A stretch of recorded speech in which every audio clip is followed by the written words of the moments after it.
pera. Ano sabi mo sa akin? Sabi mo sa akin, okay lang. Pag nanalo kayo, babawiin ko lahat yan. Wow. Hindi ko naman alam, ang buong akala ko, babawiin mo sa negosyo mo. Legitimate businessman ka naman eh. Mina, pagsira sa kalikasan. Oo, kaya nga. Legitimate na pagsira sa kalikasan. Negosyo mo. Media, negosyo mo. Ano pa bang mga negosyo ni Martin Romualdez? Sulat niyan lahat. Akala ko magninegosyo ka lang. Kasi businessman ka naman.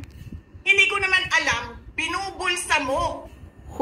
Ibubulsa mo, tatamtamin mo ang legal na pera at illegal na pera. Wow. Tanggap ka sa illegal, tanggap ka sa pogo.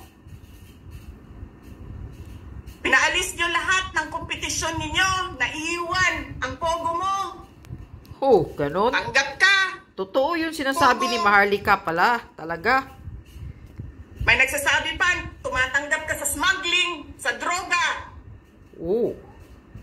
Tapos kuha ka dito sa National Treasury. Akin ito, akin ito. Babawiin ko lahat.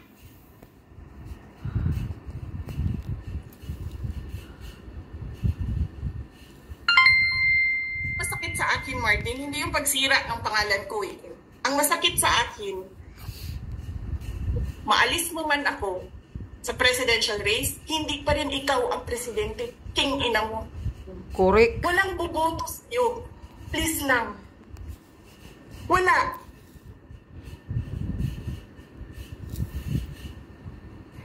Manipulahin ang Hindi eleksyon ka ng contest eh. para manalo. Kasi wala kang kalaban sa Tacloban. Kasi binibili mo, pinapakidnap mo, Ayun. hinaharas mo, ang mga kalaban mo. Pinapakidnap, Hindi ka dumaan ng contest.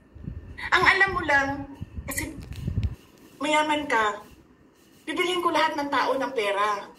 Correct. Eh, pobre man mong tanan, kwarta na may inyo.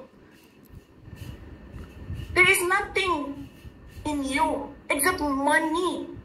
Yan lang. Martin, harapin mo yung katotohanan. Walang puking ina, walang buboto sa'yo. Senador man, Vice President man, walang buboto sa'yo. Correct. Hindi ko nga alam kung mananalo ka pa ngayon sa Tacloban eh.